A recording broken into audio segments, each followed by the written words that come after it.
What I'm saying is just essentially, you're not walking into what the trailers told you were walking into. So just be a little more cautious, is what I'm saying. Yeah, absolutely. Good evening, ladies and gentlemen. We are tonight's entertainment. Sound good? Yes, sir! I know who I am! Did IQs just drop shot while I was away? I have a plan. I like this shit. You know, it's exciting. Dance off, bro. It is your Me and you. destiny.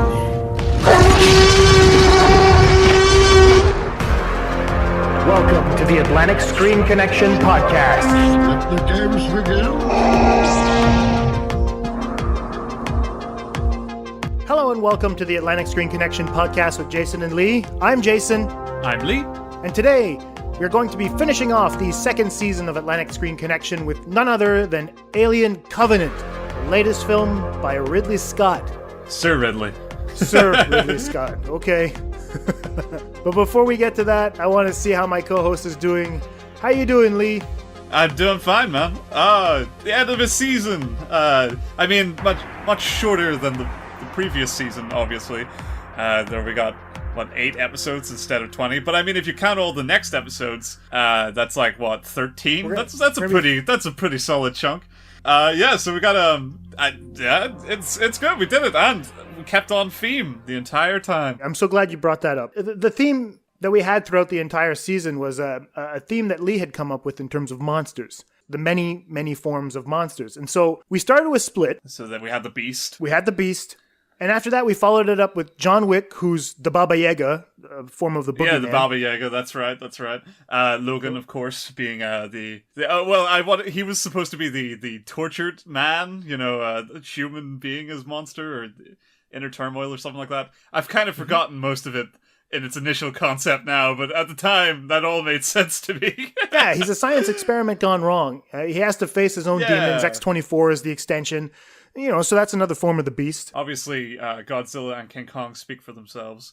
Yep. Under the skin. We had the form of alien, so the succubus, if you will, like you were talking about, Lee, during the episode. Fate of the Furious. Dominic Toretto is a monster, and so he's a chainsaw carrying gimp guy. There you go. What a terror. Yeah, exactly. It was a terror at the box office, and we're capping it off with Alien Covenant. Skipping, of course, over Guardians of the Galaxy, which had monsters in it, I suppose. Oh yeah, a bunch of monsters, you're right. But anyway, so that's it. But before we get to that, so how are you doing? It's almost wedding day. Woo! Oh, that's right. Someone's marrying you. That's awesome. Yeah. And then, but even better, we got a solid break to recuperate from the show a little, get all ourselves together, and come back in the summer when we've got time to kill. That's gonna be great. And again, we're not alone. We're bringing on a returning guest. So obviously you guys saw the videos on Instagram, Twitter, on Facebook as well. So hey, say hello to Carrie Lynn. Hi. I'm so happy to be here. Welcome back. Yes. Thank you so much. Be really cool. How you doing, Carrie?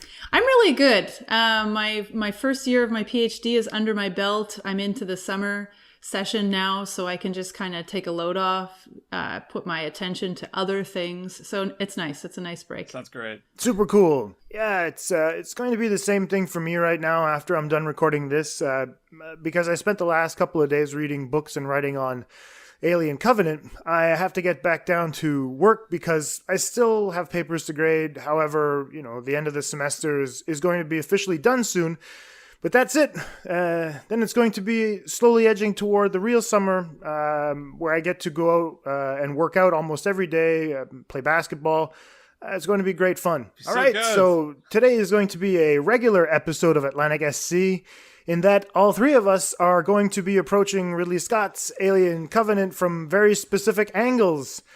It's going to be a loaded fucking conversation. We're going to try to make it as entertaining as possible for you guys because, we've seen the reactions online and it's pretty mixed. Definitely.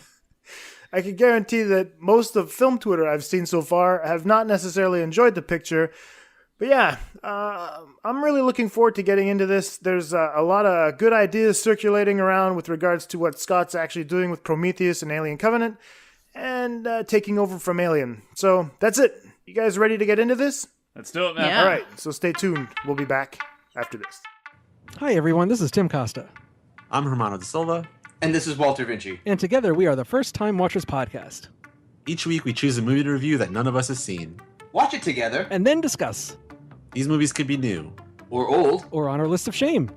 You can find us on iTunes by searching for the First Time Watchers podcast. As well as on Stitcher. And we love interacting with our listeners, so if you have any suggestions, send us a tweet. An email. Or post to our Facebook page. We'd love to hear from you. That's right. I mean, it's all about interaction. And talk about what we love. Movies. And you don't have to worry about us going on and on about this and that and the other. And let's talk about this minutiae here. Shut up. And I wonder who the gap can God damn it, shut up. I think that's enough, Walter. Ladies and gentlemen, welcome to Pop Culture Case Study. Hi, I'm David Hart, host of Pop Culture Case Study, a podcast that analyzes film from a psychological angle. On Thursdays, we take a look at an older movie, pick a theme, and then apply the research that has been in the psychological field to it. Then, on Monday, we tie all of that to a new release. Lastly, there's a section of the show called Fangirl Fixation, dedicated to my wife Britt's ongoing film education. We discuss older films that she's recently seen, as well as the upcoming releases for that week. You can find Pop Culture Case Study on your podcast player of choice, and I will be there, as always, diagnosing your favorites and judging you for what you watch. You've all sacrificed so much to be here and be a part of this thing we're doing. This crew is made up of couples. It's the first ever large-scale colonization mission. And everyone back on Earth is Really grateful for your hard work and your courage. We're making history here. This is wheat. What are the odds of finding human vegetation this far from Earth? Who planted it?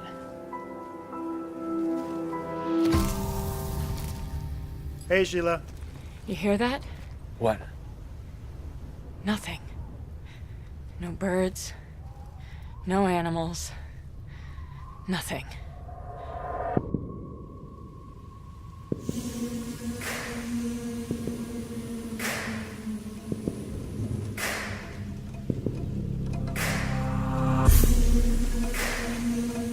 What happened here?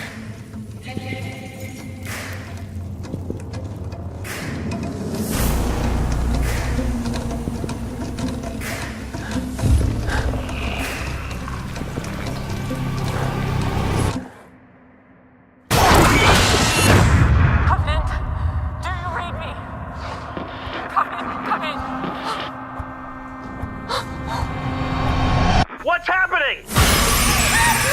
I need you back here right now. I need you. Okay, baby, just calm down, sweetheart. Calm down. Tell me to stop, Daddy. You're breaking up.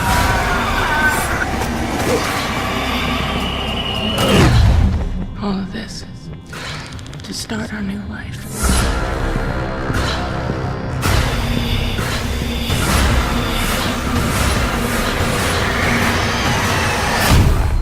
Where is it? Let me out! Hold on!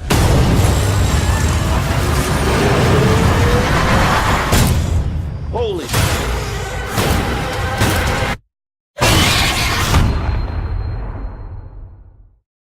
Welcome back.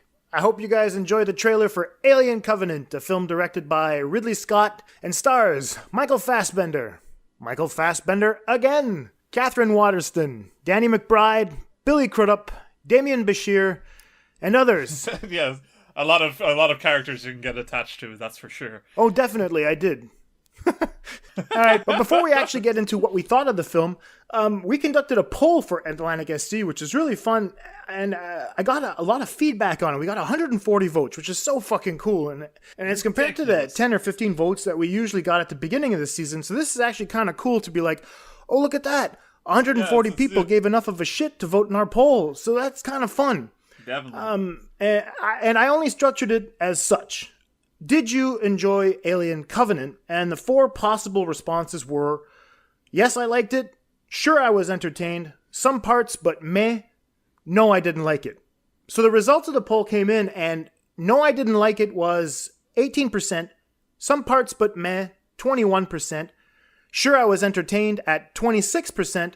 And yes, I liked it, topped it all off with 35%, which is quite surprising to me because... I thought that too. The surprise at it. I mean, maybe it's just that the focal minority is the problem here, because all I'm reading on Twitter is how everybody seems to dislike it. But, we've ran a as close to scientific poll as possible, and it says, yeah, people liked it more than they didn't, which is weird. Yeah, I mean, if you look at it, 61% of the people had a favorable experience. I can't imagine what kind of critical perspective you're coming from to just sit in a theater and think, that was crap.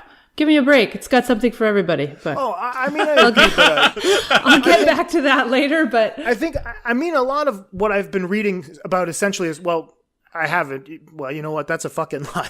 I didn't read shit because I didn't want to kind of have my perception of the film skewed in any way. Yeah. I didn't listen to any of the podcasts or anything like that. So I'm just waiting for this to be recorded so that way I can go in and listen to it and I can disagree with everyone. But yeah, from what I could see from the tweets and all that, a lot of what had come out was people saying that it was either too Prometheus or not enough Alien, or too Alien and not enough Prometheus. It's like people were just kind of mixed. Like, what the fuck? I don't know what people are actually wanting from the film as opposed to taking it for what it was. I mean, which is essentially Prometheus 2. Yeah. You know?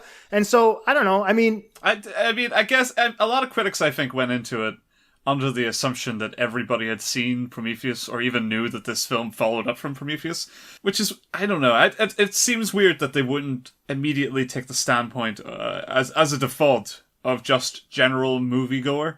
Yeah. And see what they would see from the experience, and on top of that, then add in the impressions of somebody who actually keeps up with movies, rather than the other way around, have it colored entirely by your experiences with other films, and then sort of top off at the end.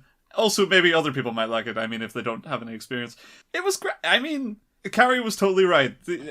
I can't argue, I can't see a reason why people would just outright not enjoy something about it. It is a general crowd-pleasing film. It might be a little bit Alien on fast forward, but it's definitely still it's a perfectly solid Alien film, and it's got a lot of little interesting bits and pieces, even in a conventional horror movie sense, that I thought were really fun to watch. And I mean, maybe it's just because it's not my genre that I'm easily impressed when horror films keep my attention, but I don't know, I thought it was engaging straight through the end, even if some of it I was kind of rolling my eyes. Most of it I was enjoying. Yeah, I don't know if horror movie is really the right genre, but it definitely falls into that action horror within the greater sci-fi genre. Yeah. But yeah, I was thinking if you took the Alien label off of it, if you changed the monster and the faces to those you didn't really recognize and just launched it as a generic sci-fi action film, I think people would love it. Yeah, people be definitely. falling over themselves about how great it was, and we hope there's sequels coming out. But because it's an Alien/Prometheus film, everybody's launched it onto a pedestal, and they have these ideas, I imagine, really specific ideas about what they're hoping it was going to be, and feel like maybe they'll get more attention for nitpicking it apart. I have to admit, I was expecting a lot less. Maybe that was part of the reason why my response was so positive. Because I'd heard people say, don't watch the trailer. It gives the whole plot away, which is so not true. I watched it after the film, and I was like, I'm glad I didn't see it, but I also didn't gain anything from it, like trying to think like, yeah, well, I mean, I could have watched that and watched the film and it wouldn't have made a difference. No. So I watched the trailer and I thought, okay, I expected it to basically be like a bunch of people who don't know what they're getting themselves into stumble across a planet with aliens on it. Yeah. And they have crazy CGI battles and blast it out, and only one or two survive. And basically the fun is just watching them figure out the xenomorph and all the CGI battles.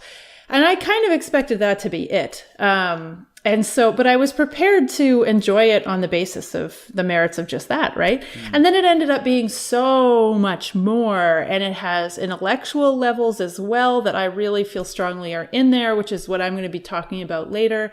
So this is why I say it hits all the buttons. If you just want a fun, action-packed movie, there it is. If you want more than that, there it is. Yeah. If you want some really interesting tie back to the whole universe of what's going on in Prometheus and Alien and some of like where it all came from, it's got that for you too. So what do you want, people? Just calling everyone out. A fun thing, when I walk into a film, I mean, this is very different. I'll talk about my experience in doing the podcast. When we actually started Atlantic Screen Connection, remember the Suicide Squad episode? We spent the entire episode bitching at what people had said on Twitter. And I mean, through my experience now and talking with a lot of people online, I've realized now that the best thing to do before I go into a movie is not talk to anyone, because I feel like I walk in with a chip on my shoulder, forcing myself to like specific things as opposed to going in with just an open mind and trying to take in what the fuck the film is about. Now, I'm a Ridley Scott fan. I like what he does. He's a very, very, very competent filmmaker, and that's... Yeah, I was going to say competent is the key word there, yes. You know, he knows what the fuck he's doing. This guy is ready to attack whatever the fuck script he's got, and he whips it into whatever interesting sci-fi or period piece or whatever the fuck war film, and he actually brings something of value to the table. Alien Covenant, I was a big fan of Prometheus. You know, regardless of its shortcomings and the stupidity of some things that actually might happen in there, I figure, you know, that there's a reason for those things to happen, you know, because that's just the way I am. And so walking into Covenant, I tried to avoid the trailers as well. And although when I did go see Logan, they played the fucking trailer. I was with my kids too, and so they got to see the trailer for Covenant, and I got woken up in the middle of the night, and it was like, Dad? Oh, really? There's a big...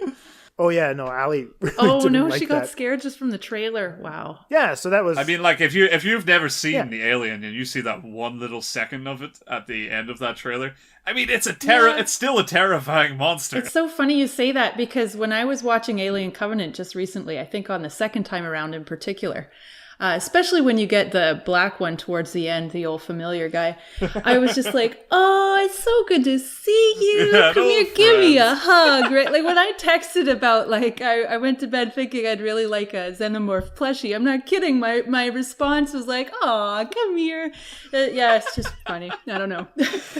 This is what they warned us about getting overly familiar with the xenomorph. He stops being scary. Apparently, he goes beyond not being scary to adorable. So, no wonder they've struggled to keep this fucking series running. Jesus Christ, you're gaining affection for the guy.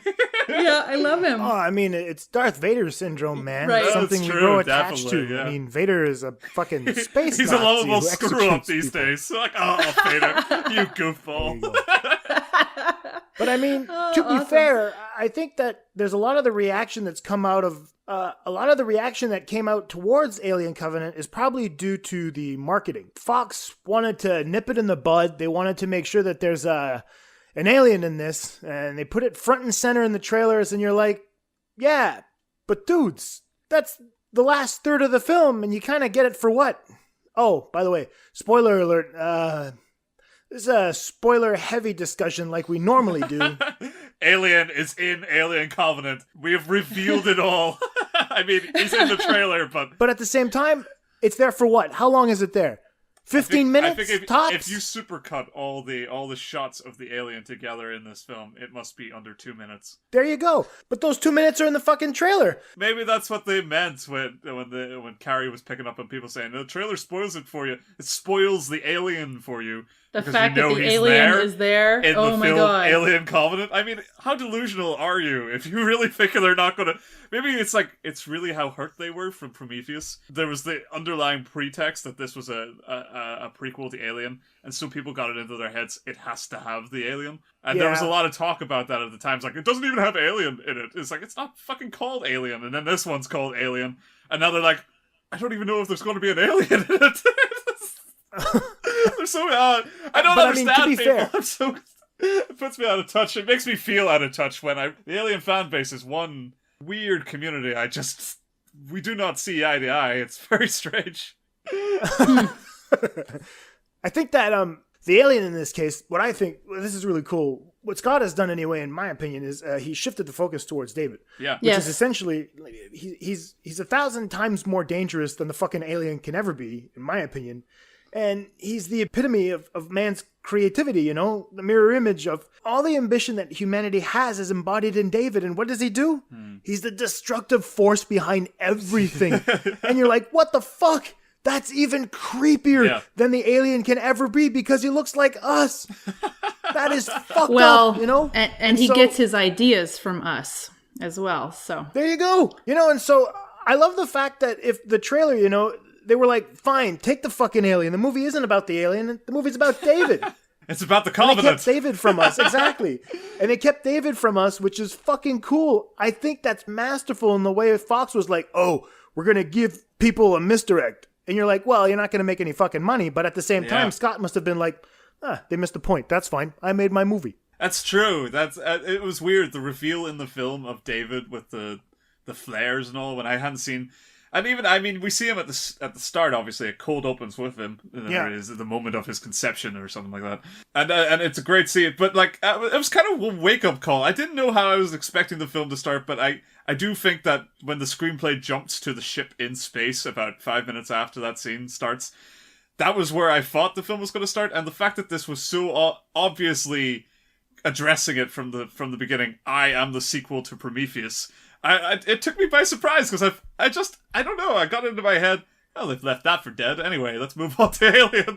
And I was pleasantly surprised because I didn't hate Prometheus. I liked the ideas. Cool. I just wished it was in the hands of some better writers that have made a more coherent film. Oh, yes, you and your constant disdain for Damon Lindelof. I do not like Damon Lindelof as a writer. I love his ideas. He is an idea man enviable on all levels, but when it comes to crafting coherent stories with those ideas, it consistently has lost me, and mostly because his conventions for keeping audiences interested are just misdirection into nowhere.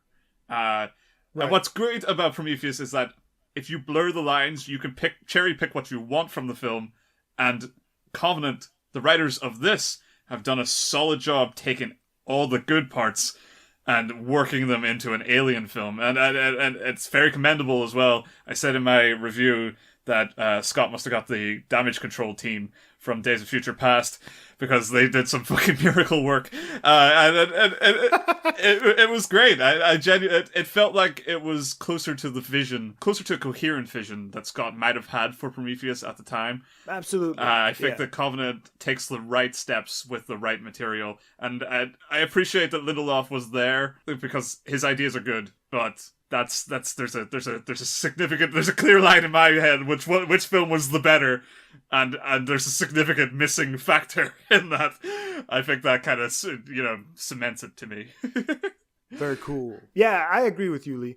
I understand that there were shortcomings with Prometheus, but I mean, if you look at how Scott was able to shape the narrative into something that to me was coherent. I understand where he was going with it, and leading into Alien Covenant, I went with Carrie twice to see this movie. 2 nights in a row. 2 nights in a row. Great. And, when we walked out of the first viewing, we were both on a high. I kind of left quickly because I had to come home, but at the same time, it's because my brain was burning with so many fucking ideas.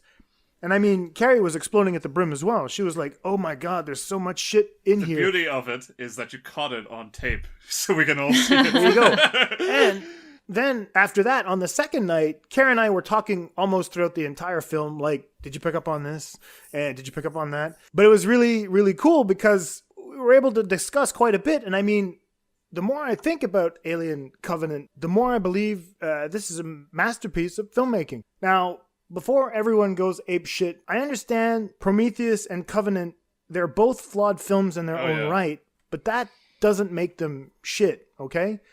These films look good, they're rife with meaning and symbolism, and for the audience that feels like it, there's an abundance of material that is chiding you to delve deeper into analysis. Mm-hmm.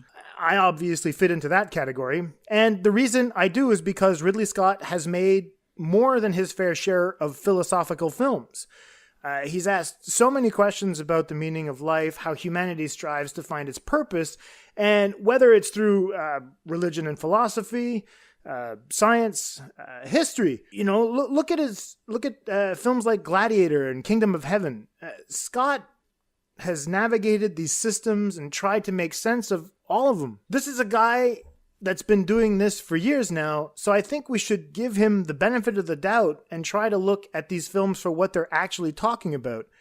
And so I felt that with Covenant, this was Scott at his most personal. I hadn't witnessed a film like this in a while from him, and I liked the questions he was asking in Prometheus, but with Covenant, I understood a little bit more about why Scott was asking them, or better yet, why Scott was drawn into making the films in the first place, all right?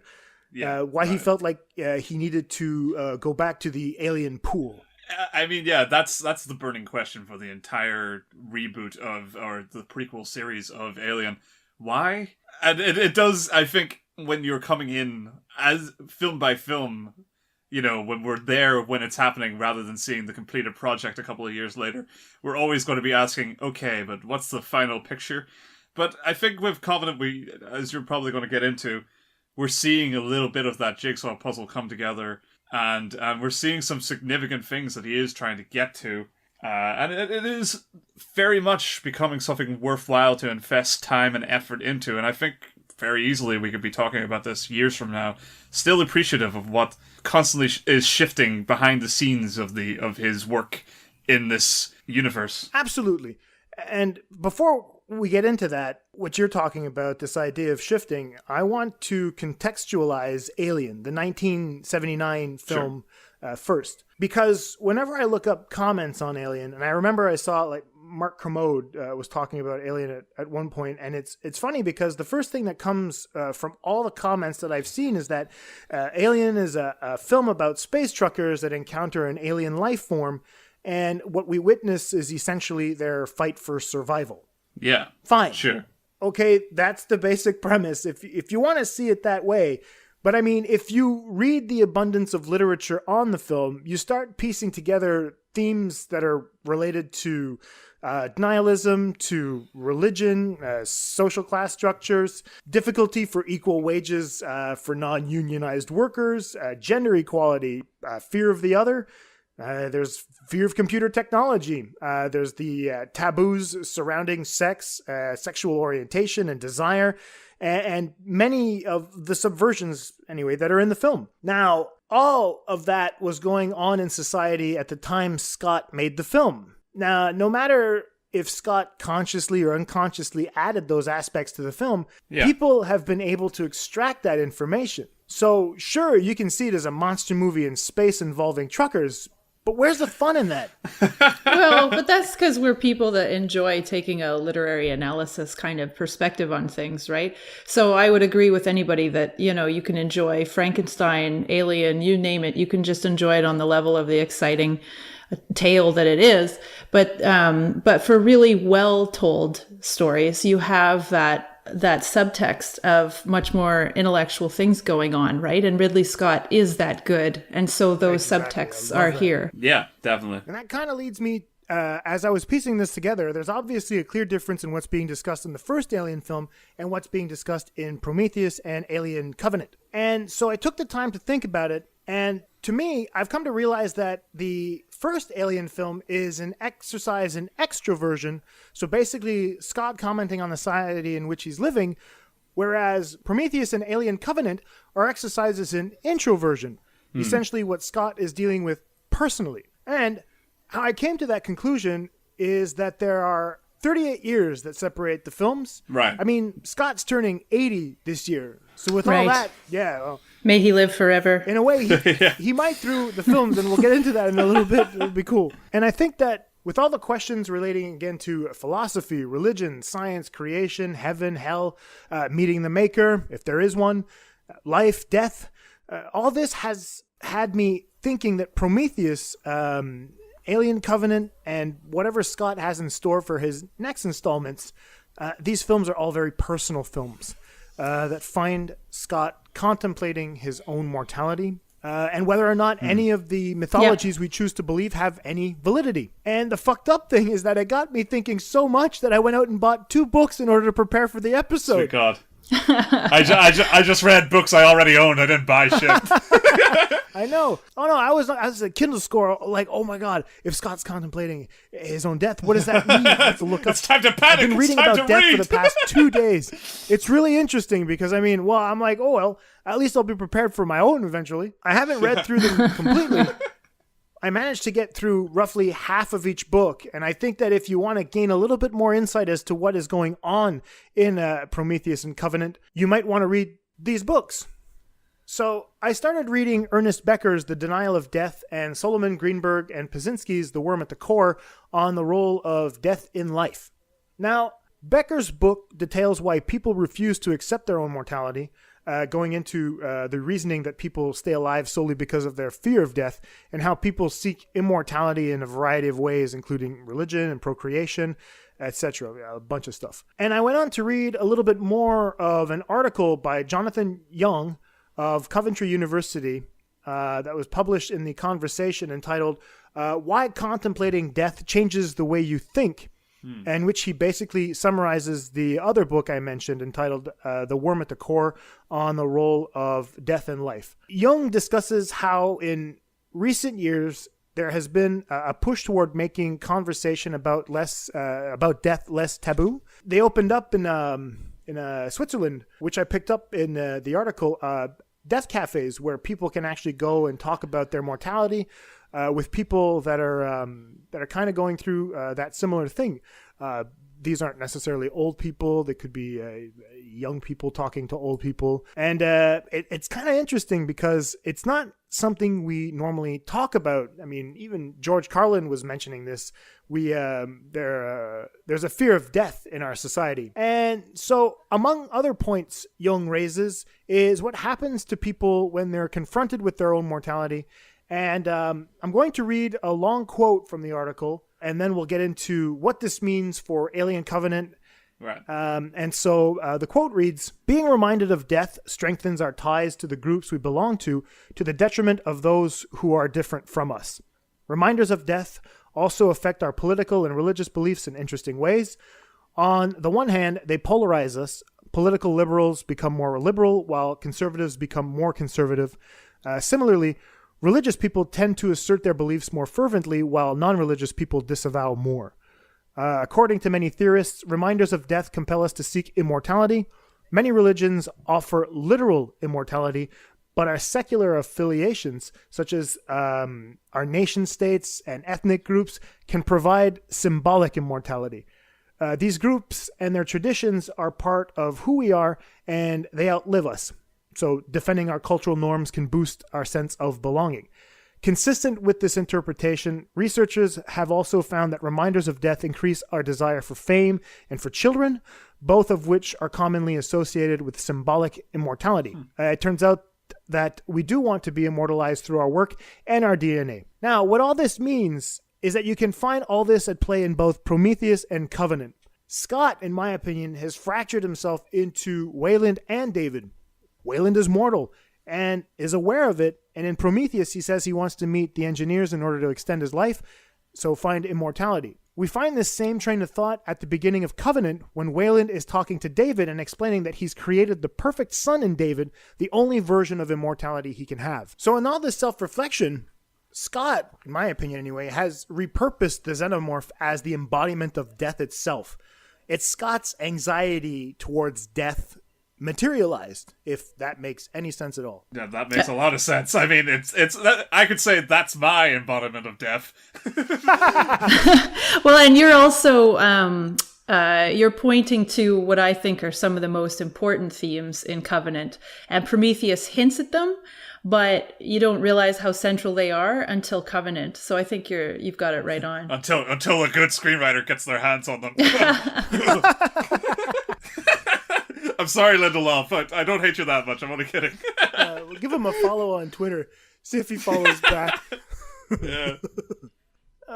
What I picked up in my readings, I noticed that Ernest Becker was explaining that another psychologist, Kierkegaard, believed that, quote, anxiety lures us on, becomes the spur to much friction in our lives.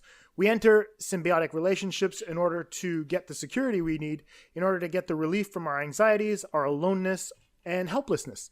But these relationships also bind us. They enslave us even further because they support the lie that we've fashioned.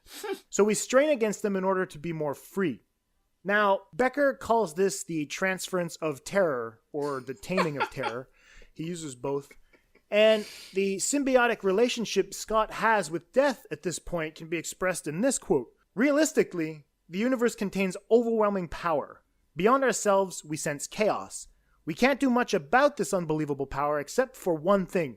We can endow certain persons with it. A person takes a natural awe and terror and focuses them on individual beings, which allow them to find the power and the horror in one place instead of diffused throughout a chaotic universe. By this means, the person can control their fate. As ultimately power means power over life and death, the person can now safely emerge in relation to the transference object. The object becomes their locus of safe operation. Scott, in this case, is literally confronting death the same way his characters are, and in doing so, he's freeing himself of the burden of thinking about it. Prometheus and Covenant must be therapeutic as fuck because there is a fuck ton of death in both films. And so, which leads me into the last little point I want to make. I think that Covenant also finds Scott contemplating faith in a very nihilistic manner, once again, in the form of Chris Oram, the Billy Crudup character, and to an extent also Elizabeth Shaw. If we look at Chris, he's a man of faith, and how fitting is it that he is the first xenomorph, the perversion of the Christian resurrection? It feels as though Scott was questioning Shaw's because it's what I choose to believe from Prometheus by having a hellspawn born of science burst out of a man of faith. And it happens too, mere minutes after one of the characters says to him, "We need your faith right now." Yeah, exactly. That's Waterston's character, Daniels. Yes, and then he turns around and he goes to look for the missing crew member. And this religious idea is batted back and forth. It's a big deal through Prometheus as well as Alien Covenant, mostly Prometheus, about the value of faith and this religious perspective. And so, Daniels says to him, "We need your faith right now," because they're freaked out on the planet, right? And so he's like, "Thanks," and he feels good about that. And he turns around and he goes and dies. So there you go. Yeah, and in fact, the other Jason, turned to me and he goes, "This movie's pretty agnostic." And I was like, yeah, my experience with most science fiction, because I often take an approach that examines like the treatment or underlying attitude towards religion, is science fiction usually tends to be agnostic, if not outright critical of religion. But I mean, this one treats it with fairly light touch, but yeah, it's there. There you go. And hilarious. That's it. To me, I mean, I could go further. I had so many quotes. I had to trim it down to what I essentially brought to the table, And if you decide to pay attention to what's actually going on in Prometheus and the Alien Covenant, I mean, to me, they're very, very personal films. And I'll tell you exactly how I got to this. And it first started with Jed Kurzel's score for Covenant. The opening track, when you listen to it carefully, you hear a faint bell tolling. Oh, really? I like great. that. In the theater, my brain immediately went to John Dunn's For Whom the Bell Tolls. And then we see it with just like David's eye, and we hear Waylon's voice coming over that bell tolling. And I was like, are these guys, what are we talking about? Is this death knocking? If I can jump in too on another, it's on the same theme though, like the subtle reinforcing of perspectives on death. The Ozymandias poem by Shelley, right, who David gets wrong. He thinks it's Byron. But in any case, more importantly, he gets the author wrong, but he seems to totally misunderstand the point of the poem. And which I think is really critical, right? Because Ozymandias, the poem, just to give people a real quick recap, is is a person comes across a broken up bust of a huge statue lying in a desert wasteland. There's nothing around it, but on the bust of the statue, which clearly used to be one of these ancient kings, and this statue used to be massive, and the engraving on the bottom of the statue says, "Look upon my works," whatever, and despair. And so in the context of when that statue had been created, it was made by a massive king. Ramses II. Oh, okay, great. Perfect. Yeah, And a just recent archaeological find this year found another massive statue of him, by the way, in a big mud puddle. Yeah, very cool. In Egypt. What good timing. Yeah. So anyways, so the idea is that Shelley is reflecting on at Ramses' height, he felt he was king, ruler, of the whole world, of the universe, right? There was nothing bigger than him. He created all of these massive memorials to himself. He thought he was it. And the person that stumbles across the broken down remnant of the statue surrounded by nothing, surrounded by empty desert. So the point is that Ramsay didn't get it, right? Ramsay thought he was it, and he didn't realize that, like any other man, he ate all that. He's gonna die and fade, and everything he did is gonna fade with him.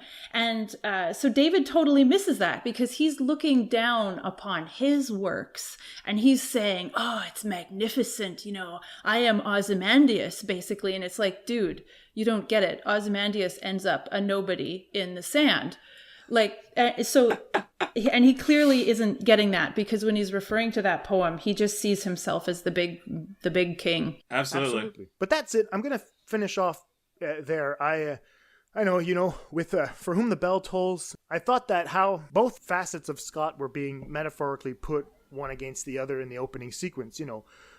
Wayland witnessing the birth of his immortal self, the man Scott is in real life versus the immortal filmmaker, creator, and destroyer of worlds he'll be remembered as. Look at the tapestry Scott is creating, Right. Just taking the gates of hell from Rodin as marketing. I mean, he had to approve that at one point. This guy's talking about Paradise Lost in the film, Ozymandias. There's so much going on. He mentions the Christian Vale of Tears, leaving troubles behind when you're heading to heaven, where you're like, what the fuck, dude? This is a lot of literature that points to this desolate wasteland. And if these are the thoughts that are going through your head as you're contemplating your own mortality, I think it's really a good thing for him to get it out on screen and let us kind of take the brunt of it by saying, you know what? Yeah, he's certainly transferring that terror. Exactly. But at the same time, he's ridding himself of it, Yeah, absolutely. I thought that was really cool. He's creating a really good dialogue with the audience. I mean, these are the things that you think about when the lights go off at night. Right. And so anyway, that was my shtick, I'm eager to see where Scott goes with this, because I'm loving it. I'm loving what he's putting on screen for me right now. I want to go back for a third watch of Alien Covenant, and I mean, I understand that I didn't talk about Alien Covenant itself. People will be like, well, you didn't really talk about the film. I did in my way, and I'm looking forward to seeing where Scott goes with this, because I think it's very touching. Call me weird for saying that, but it's very touching to see what Scott has done with both Prometheus and Alien. It's the imparting of wisdom, isn't it? There you go. That's a better way of saying it. It's a very fatherly thing to do. Absolutely. Or grandfatherly, I think is probably the best way to put it. But yeah, no, absolutely. And that total despair is something that I'll love to get into, because it also ties into the Ozymandias stuff that Carrie's talking about. But Carrie's got cool things to talk about that probably tie in a lot to the chaos that you brought up, and the idea that Scott is trying to counteract chaos, which seems like the antithesis to what Carrie was going to say. Well, actually, I think what I saw in the movie, I see the same themes that Jason does, totally. It just happened that for me, I happened to be reminded of something called chaos theory and meta-chaotics as they're applied to literature. And I just thought that Ridley Scott was using these kind of literary devices, especially in the movies. I want to talk about Alien Prometheus and Alien Covenant. I think you can probably fit the other three, or the other the other 3 Alien movies 3 into my only 3 into my thesis here. But basically, if you look at Alien, Prometheus, and Alien Covenant as a trilogy, it really works with this chaos theory. I'm going to be referring to a book by Gordon Slethog, Beautiful Chaos, Chaos Theory and Metachaotics in Recent American Fiction from the year 2000. Hit me up on Twitter if you want to read more about it, because it's quite dense stuff. I'm just going to skip through as quickly and lightly as I can. I think it's pretty accessible stuff, though. So it's chaos theory from physics as a metaphor for literary devices. So the chaos theory model draws on a dynamical system, which is one that might be radically altered through a minimal change in one key variable and then tracking how that plays out. And so ecological systems are one of these things that works as a dynamical system. So in the case of the movies, our universe here, where all the species are under threat by the pathological organism that is the rapidly spreading, highly adaptable xenomorph, that's the key variable. If that gets exposed to your ecology, then you can rapidly see these cascading effects in your system, whether that be your spaceship, whether that be your planet, whether that be whatever, right? You don't want to get exposed to that. The cascade begins. So that's the dynamical system. Well, that's it. Scott does a good job at showing how that works when they get to C234 with the spores and how they manifest, go into the air, We can actually tie that together after that and what had happened beforehand just by what happens to them. We're like, oh shit, that means this destroyed all of life out of just this one little thing. Yeah, and there's the sense with the entire series too that once humanity is exposed to even the idea of knowing that the alien is out there, the company is, charging forward to try to capture it. Once you're exposed, you cannot safely be rid of it, kind of idea. So yeah, it's throughout. So within the dynamical system, another couple of key themes from chaos theory is recursions, which is basically just a straightforward replication. Right. There's fractals, which occur when replications show an infinite nesting of pattern within pattern and repetition across scales. Yeah, fractals are cool. I don't know if you can... if you just Google image search like fractals, you'll see what I mean. It's almost like a snail going in on itself, and the pattern just continues to get smaller, but repeat at a smaller and smaller size. Right, yes, cool. And then there's iterations, which is repetition of your your basic pattern, but with minor changes, whether that be from a change in scale or a change in a variable. And so Slethog says that when iterations are used as a literary device, it, quote, suggests the pattern of similarity across scale and develops and assesses their thematic importance. So he says, this doesn't happen by accident. People use this way of repeating things as a way of exploring or drawing attention to specific themes. So in practice for literature or storytelling, these patterns may be plot beats that are repeated, parallel subplots, parallel complementary themes or motifs, etc. And so I think most people will really see where I'm going with that, with these 3 Alien movies. The way I see it, the pattern that is common across all of them is the setting up and then problematization of familiar binaries. And then as the movies go along, it gets increasingly complicated and gets turned back in on itself.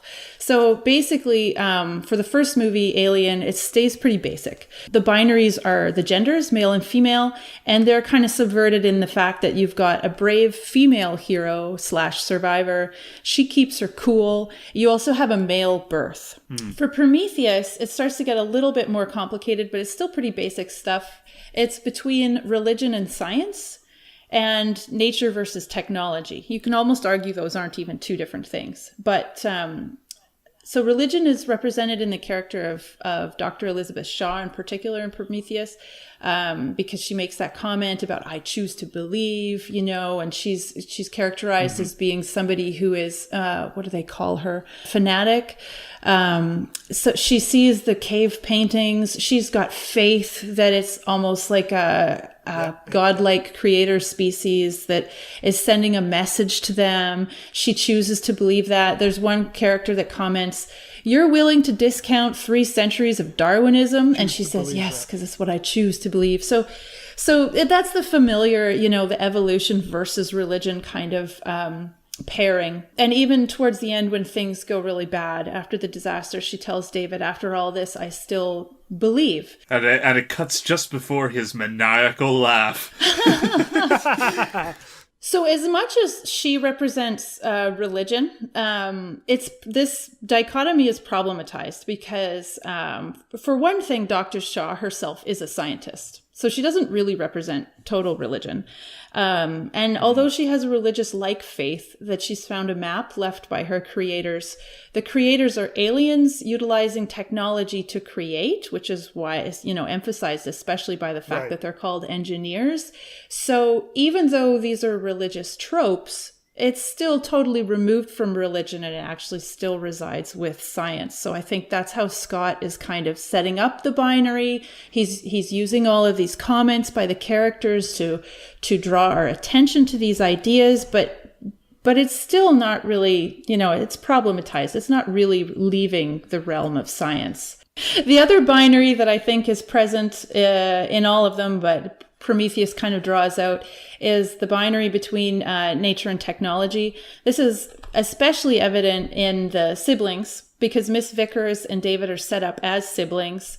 But David is the privileged sibling, even though he's the android, and Miss Vickers is the human. But they take on the characteristics of the opposite binary to them. So this is problematized again, right? Like you have, and this binary is problematized in biotech anyways, because just like with the religion, you've got this supposed separation between nature and technology, but they're not actually separated. Even on the nature side of the binary, it's all tech. So by what I mean by that is like Vickers acts like a robot. There's the joke that the captain even, he brings it up. Are you a robot? And to be honest, the first time I was watching the movie, that was a question in my mind too. So the captain voices the question I think that we've all been led to ask. And so neither of them are really, even though she's literally human, neither of them represent humanity fully or nature fully in that way. So that's what I see going on with the binaries in Prometheus. And there's a callback to the gender binary because you still have some of that reversed gender stereotype things going on. For instance, the scientists in the lab coats doing the autopsy on the head are 2 women. The other woman in the room is Miss Vickers. She's a dominating character. She's the leader of the expedition, whereas the only male in the room is David, and he's very subservient. So Scott's still doing this with gender, right? So there's also a call forward to one of the most important binaries that's following in the next film, and that is the relationship between creator and created. And that's in a conversation that David has with Charlie, which is Dr. Shaw's husband there. He's drinking because he's disappointed, I guess, that he's not going to be able to meet his maker and ask them the questions. And so David is having this conversation with him just before he poisons him about the nature of that creator-created relationship, which is the most important thing on David's mind, right? This is how Alien Covenant, the opening scene, goes straight to that theme, which I'll get to in just a second. But David has the same conversation with Charlie that he had with his father, because Charlie tells him that what he would have wanted to ask was, why did you make me, right? And David suggests to him, well, why did you make me? Why did your kind make my kind? Suggesting that maybe you could find the answer for that, for your question, in your own reasoning for why you made androids. And Charlie's really flippant. And he's like, nah, we just made you because we could, right? Like, fuck you guys. We don't care about you, right? And you can see on David's face how visibly disappointed he is. And This is super important for Covenant. You could miss it in Prometheus, right? Or it just seems like a minor theme going on. But that opening scene that Jason talked about, where it's David's birth, basically. He comes online and there's his dad. And the very first question that David asks his father after Wayland tells him, "I'm your father," he says, "Well, who created you, father?" And I think from there, Wayland goes on to hint at his hopes for the future, to find out. Yeah. But it sets up this sort of funhouse mirror fractal pattern of continual layers, receding layers of creator to created relationship. Like, we think in terms of just two-dimensionally, there's us, and then there's the people that believe in God or evolution, and that's kind of it, right? But these movies set up this pattern where you get successional creators that continue to displace their created, and it just goes down the line. So that's to get into the binaries that I see happening in Alien Covenant. Is the one there between creator and created, and the other between two competing conceptions of death. One being a more Christian religious view of death, where it's final. You only die once, and you have this endless life in heaven, which Bakhtin from Grotesque Realism and some other theorists have called a very sterile and final kind of version of death. So that would be the one side, and the other side being like a pre-Christian pagan notion of death as renewal. So, like, if you know anything about tarot cards, the death card, for instance, does not mean anybody's going to die. It refers to this cyclical pattern of renewal. Right, cool. Yeah, so what David does with the aliens, David wouldn't see it like, I killed an entire population of a planet. David would see it like, I created space for the birth of my new life form, right? So this real emphasis on the rebirth and death in service of rebirth. So those are kind of the major things that I see going on in the movie, and so those two binaries, I think, help to explain what the hell is going on with David. Right. But yeah, for me, I found that the most pressing and the most interesting question of Alien Covenant was what the hell happened to David. We get reacquainted with him on this planet. He's been by himself for 10 years. And spoiler alert, we learn that he's become this monster who is willing to heartlessly, ruthlessly wipe out the entire population, animal and otherwise, of a planet. And not only that, but he's also willing to just murder everybody that shows up. And so what happened in those 10 years? Did all work and no play make David go cray cray? This is the question that was on my mind when I was thinking about the movie afterwards. So the intoxicating liquor of creating life is hinted at in the original quadrilogy. In the Wayland-Yutani Corporation's lust for getting its hand on the xenomorph, personified in the character Burke, Paul Reiser's character in Aliens, like, it already is hinted at this lust for creating life. They want to get their hands on it. But you imagine at the time that it's mostly as the xenomorph as a weapons commodity. And so the theme of the psychological implications isn't really, it gets introduced in Prometheus, but it's fully developed in Alien Covenant. So I want to go back to the scene in Prometheus with David and Charlie. David declines having a drink himself, and Charlie jokes it's because he's not a real boy, which is a derogatory reference to Pinocchio, right? Geppetto's creation that has an inferiority complex. And so David turns... You know what? I've never thought of it that way. That Pinocchio has an inferiority, you don't really sit down to think about the stuff that you grew up with, right? But yeah, Pinocchio, the living inferiority complex. It's taken a long road to get to this point where now I'm totally crushing the works of my childhood. But yeah, well, thanks, Carrie. Well, this is a theme in science fiction that kind of rubs me the wrong way a little bit. Is always this underlying assumption that humanity is the pinnacle.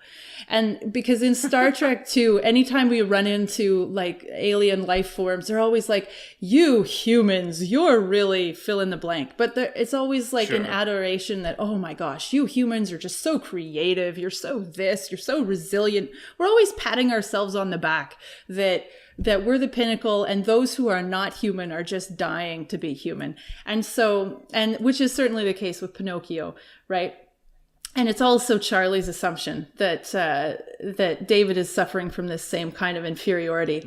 But David doesn't fall for it. He turns the metaphor back on Charlie by replying, and it's the next thing he says. He says, "I'm very sorry your engineers are gone." And so he points out that Charlie's heavy drinking at that moment is due to him being upset that he's failed to meet his maker.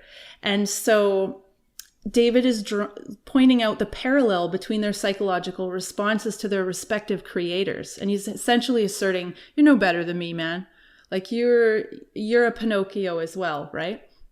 And but Charlie doesn't get it. Of course, because Charlie's a dick. Because Charlie's dumb, yeah, which is why Charlie is going to die. But yeah, like I say, David gives him that question, why do you think your people made me? And Charlie still isn't getting it, the parallels there. He's like, because we could. And David is visibly put off. And he says to him, can you imagine how disappointing it would be for you to hear the same thing from your creator? And Charlie, again, doesn't get it. He just laughs and he says, good thing for you, you can't be disappointed, implying because he's an inferior non-human robot, he can't feel that way, right? Which is also just factually incorrect. Yeah. And so Charlie is not only drunk and disinclined to be philosophical, but he's also dumb enough to totally miss David's subtext and his clear emotional responses to the conversation. And Ridley Scott is fond of punishing this stupid, and Charlie is the first casualty. So I love Ridley Scott is fond of punishing the stupid. Lord love him. Yeah. And that's funny because, you'd think the Alien fan base would get the hint. Yeah, exactly. It's their biggest complaint. Well, to be fair, maybe it's because they're fond of punishing him. So for as much disdain as David has for Charlie, I think he takes Charlie's thoughtlessly candid reply as true and universally representative of the urge to create life. And I think this is the kernel of what happens to David. It's a ruthless position that's immoral to the extent that it takes no account of the emotional cost to the created. So it's as though Charlie's statement, backed up by the consistently disdainful and disrespectful treatment David and pretty much all the synths and the androids in all the series, he feels like that gives him license to adopt exactly the same amoral ambitions as his creators when he goes on his own mad scientist rampage. So I really feel like he just learns from the example that he's given. And it's, when you look at it that way, it's kind of hard to find fault. Like, he is establishing himself on that ladder as creator through force, which is how humans operate. And he is just reenacting that with that same kind of amoral disdain for that which came before. And so it's a really harsh indictment of humanity, basically. Yeah. Yeah. That essentially ties into your fractal idea that we're just a That's continuing right. spiral of degrading but self-repeating acts in that each thing we create learns. And, you can compare that to just even general, parenthood. You embody, you take from your creator and you try to imply onto your children, but you end up, what you cover, you also end up missing in some regard. And so you end up, in some ways that you can't expect, still fucking up your kids. It's so universal in that, it goes to creator created, that it can work on that sort of, very applicable level where we see it in our own, in what we know is definitely here on this planet, not just in fiction, not in our idealisms. But then as we see what would happen in these cases where people actually embody a whole species, can create a whole different scale of intellectual life. Right. it happens again, we find ourselves constantly punishing what we've made for being not like us and too like us at the exact same time. And in these movies, it's happening on a lot of different levels as well, right? So it starts with the engineers. Our understanding is that they created us, likely because we have the same DNA or very similar, and we believe that they created the xenomorphs as well. But they are not caring, they're not protective. We don't even feel they're necessarily very wise. So there's no idealized creator there. When in the deleted scene that has been put back into the version of the movie that you can get now for Prometheus, Wayland has an opportunity to talk to the engineer. Yes, I've seen this recently. Right. Yeah, and so he's like, oh, I want the answers. We came all this way to talk to you, and I don't think we really get the final translation of the engineer's final words. But he just grabs David and breaks him in two, and kills everybody basically. So there's no creator relationship there. I had a question. With regards to that. Then, I mean, if Shaw wants to know why the engineers want to destroy Earth, could it be because that they have some sort of foresight into understanding that we are going to create David, which is going to lead to their extinction? For me, I think that's reading too much into it to think that they would foresee the creation of androids. But actually, but I mean, what I think he means is that, from their experience working with the weapon and even their ideas to punish life, they see that the humanity, if they had the chance, they'll repeat the same cycle. Therefore, the action of the engineer taking out David first is symbolic of the fact that they know they've already fucked up. And the whole point, the whole purpose was to sort of retcon the entire idea of them creating. Well, I was... Exactly. That's what I thought. It went with fractals, this idea of repetition. They're basically trying to break the loop. Maybe. I was chatting with Jason, the other Jason again, on Facebook yesterday, because we're both still thinking about the movie. And we came up with the theory that maybe, because we knew that the engineers were trying to reach Earth originally, they were trying to get there. And so because the xenomorph species need organic life from which to grow out of, we were wondering if they were headed to Earth just for more fodder to create more of their xenomorphs, basically. I wasn't under the impression that the engineers actually created the xenomorphs. I was under the impression that they created something that could manifest in everything. I mean, if you look at how in Prometheus, those little worm-like things, the shot that Scott puts, you see like a centipede or a worm, and then that worm crawls into the goop and it becomes that snake-like thing. So I think they've created something that creates life, but they could actually see if it turns into something that's evil in the end. They noticed their mistake, but I don't think they created the xenomorph, but rather like the potential for creating life out of sacrifice or destruction, if you will. That's the opening of Prometheus, in my opinion. I mean, yeah, that's what David goes into in Covenant, is, they've created this weapon, and the weapon is just this incredibly volatile genetic structure that, exposed to things, continually creates and reshapes what it has. And always, button. Yeah, and it's mostly a destructive factor, but it's also immediately life-giving. So that's very strange. I'm not sure. I think the film quite clearly goes out of its way to state that the engineers do not create the xenomorph. David does. Okay. But using the engineer's highly volatile genetic creation that he then experiments on humanity, and it's through humanity that we get the first facehugger that comes from Shaw, or it's something else that it's there's so many. Somebody will sit down and pause this film and piece all the pictures in the background together and find out the exact order that all this happened in, but until then it's just pure speculation. But yeah, I mean, and that's great. I mean, what you touched on through iterations, Carrie, and then what Jason touched on with mortality are both weird things that I took and examining Scott himself and his own legacy.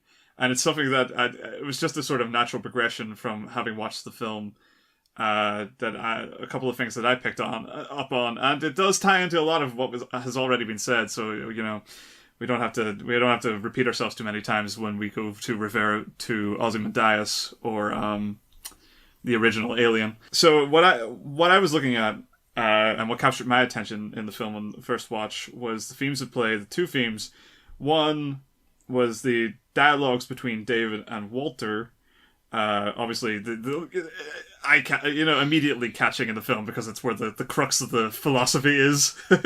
Yeah, it's a beautiful sequence. Yep. Yeah, exactly, and it's a couple of them too. Even when they have the great long take of him playing the flute is wonderful, but then once Walter's starting to catch on that David might be up to something, they get another touching moment where they bounce ideas off each other and philosophies against one another, and it's super fun. And the other thing is what Carrie was talking about again, the recurring beats of the original. I took it far more plainly that Covenant is very intentionally a repurposed remake of Alien, with some of the beats from Prometheus carrying on some of the narrative threads and thematic threads into what is essentially the alien structure. The distress signal calls a ship to an alien planet away from its main purpose, on which hostile nature of the planet. The distress signal is misread. Meanwhile, an android turns on the crew, sinister intentions, alien gets on board the ship, killing off the crew, alien gets shot out into space through an airlock by a strong female survivor type. Like, the beats are there. Alien Covenant is very assuredly Alien. Right, yeah. But it's the little Prometheus refinements, some of which are not refinements, some are just, things that happen in Prometheus, like the weather. That stops the ship from communicating with everybody, or contains the ship on land.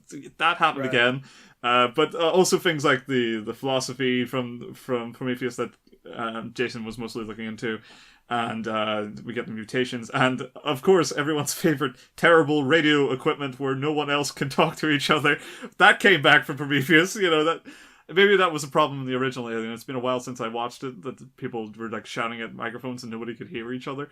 But I know it's a standard screenwriting tension trick with like, what the fuck are they saying? We need to get closer. We need to get a better signal. But like this happened in Prometheus as well. It's like they just lost contact with those two assholes getting lost in the tunnel. It's like, why can't we get in touch with them? It's because of the storm. The same thing happened in this film. That stuff, iterative, and maybe self-defeating a little, but whatever. That's a total diatribe. That's okay. So the important thing is that it maintains the framework of Alien. And when we look at the discussions with Walter and David, and especially in their discussion over Walter's protection of Daniels, we see that David accuses Walter of protecting Daniels over love, where Walter denies it as duty. And that parallels between those two characters are very much defined by those two terms in which they see each other. David good point. is a creative type, to a genocidal degree, but a creative type, and far more expressive and all-round human, whereas Walter is duty-bound. He's far more loyal to the crew, and apparently has had a lot of these features recalled from David's earlier model. Updates. Yeah, exactly, updates, which seems to make him somewhat more subservient, and David chooses to read that as more romantic. But the point is that that was interesting because it reminded me of, and this, I mean, we're not saving anybody by delving into the pretenses here, but it reminded me of Plato's Republic. Well. Because that's a thing I read on a casual basis. Yeah, not to mention that it's also, Cain and Abel from the Bible as well. Good point. In what sense? The whole relationship between those two. But carry on, this is going to be good stuff on art. Exactly. This is art.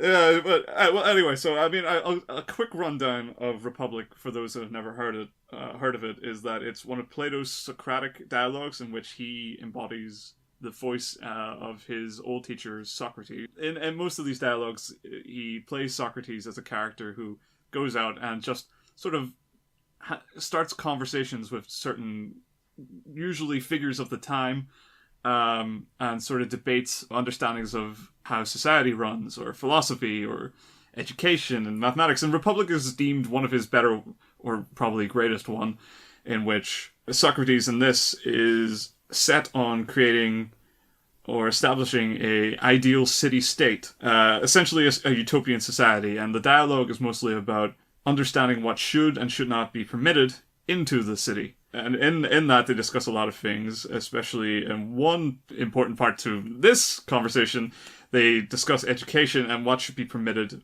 with regards to poetry, music, stories, theology, and drama. And here they discuss the control of what should be allowed, including when discussing the gods. And so I got a quote. "Then we must assume a control over the narrators of this class of tales as well as over the others, and beg them not simply to revile, but rather to commend the world below, imitating to them that their descriptions are untrue, and will do harm to our future warriors. That will be our duty," he said. So we're seeing this idea that creating the city-state, we establish a sense of duty. And immediately we're seeing a parallel that what's getting rejected are things that could be harmful to the education of singular concepts in the city. And a lot of that comes from creativity and storytelling and things that generally introduce new ideas to people, for better or worse. The example given in that quote is that in the retelling of stories of the Greek gods, a lot of the stories at the time started to focus on how Zeus, for example, was a huge rapist. And how a lot of these supposedly virtuous figures should remain virtuous, but the stories of the time were now starting to tell them as if they were a lot more human, a lot more flawed. And the idea that Socrates in this was arguing against was that they should remain virtuous because here they should be the image that man should project towards the idea of this unobtainable ideal of certain aspects of perfection, or in his words, virtue. And another quote to sort of tie into that is, "Then we shall be right in getting rid of the lamentations of famous men, and making them over to women, and not even to women who are good for anything," that's fun, "or to men of a baser sort." Yeah, I know. Hey, it's, what, like, nearly 2 millennia ago. Things are still not that great. No, not according to Scott, anyway. Yeah, exactly. "That those who are being educated by us to be the defenders of their country may scorn to do the like. That will be very right." So, again, there's this concept that duty should be the main drive in this society, that those who join the city-state must join with a purpose. And the closer to a singular purpose, the better. And they go on to give examples of those who do not have a singular purpose, like, for example, those who are actors. Because actors imitate reality, and they imitate the ideas of others. Well, correct me if I'm wrong, but when Plato was writing this, the whole concept of nationalism wasn't really around yet, right? You didn't even have nations, of course, in our common sense of the word, but they had city-states. But he was arguing for this idea that you would work towards the greater good of this much larger collective.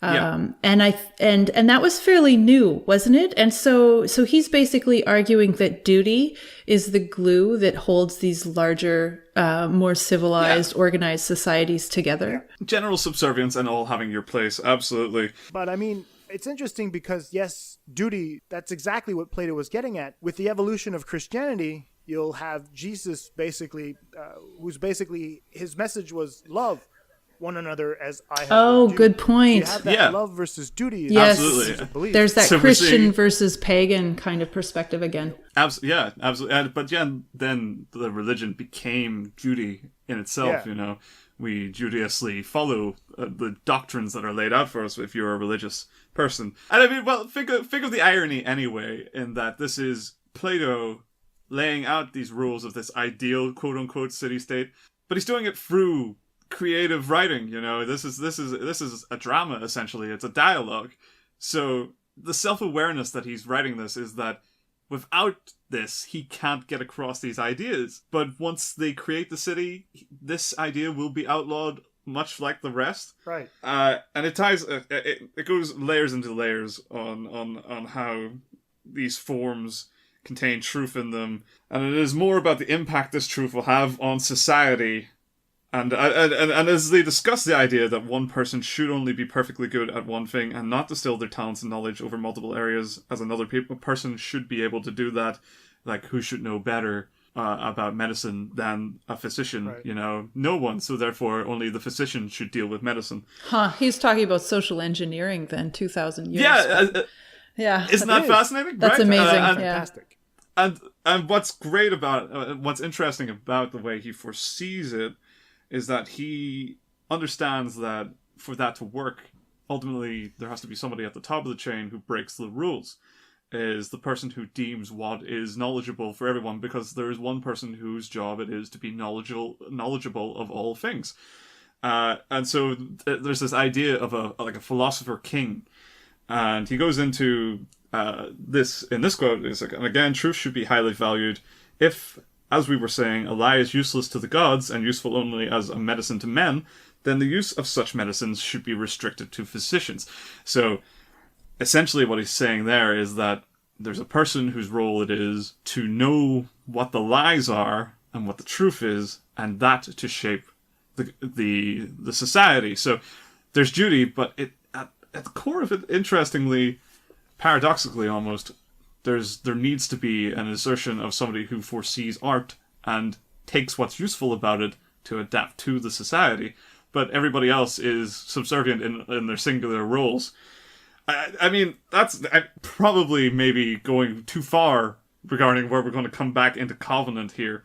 But we see the concept of, in this case, duty winning out over art, but also being informed by it.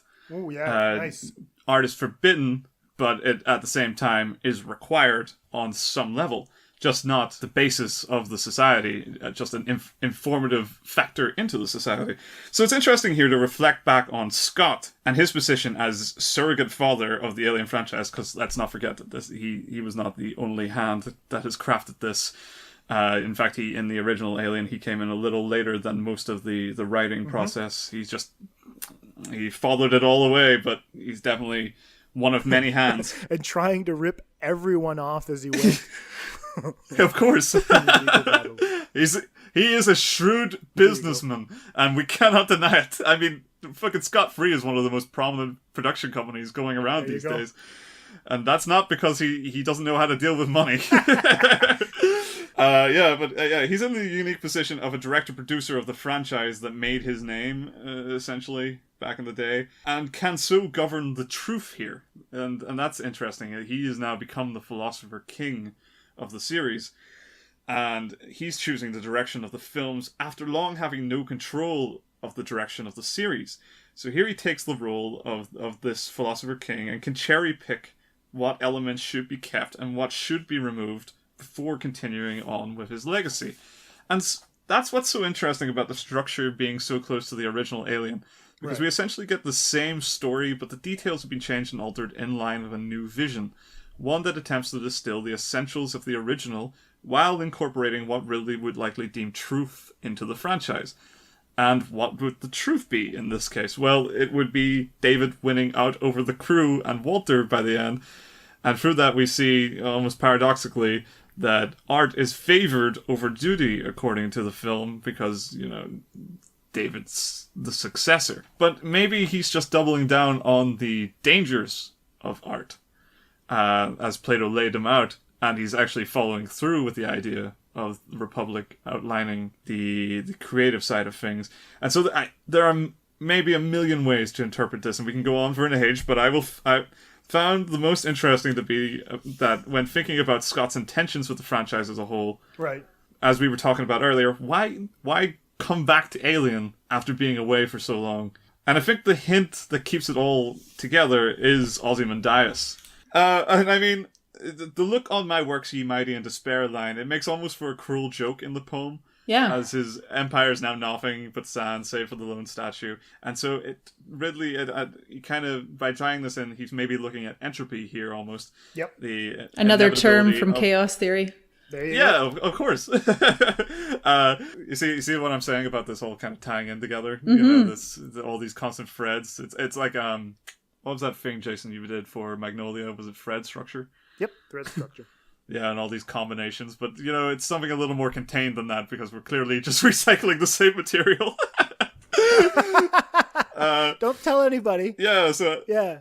No, yeah, we actually all sat in a room and just took 3 sides of the same straw. That's a 3-sided straw! Ignore me! That's awesome.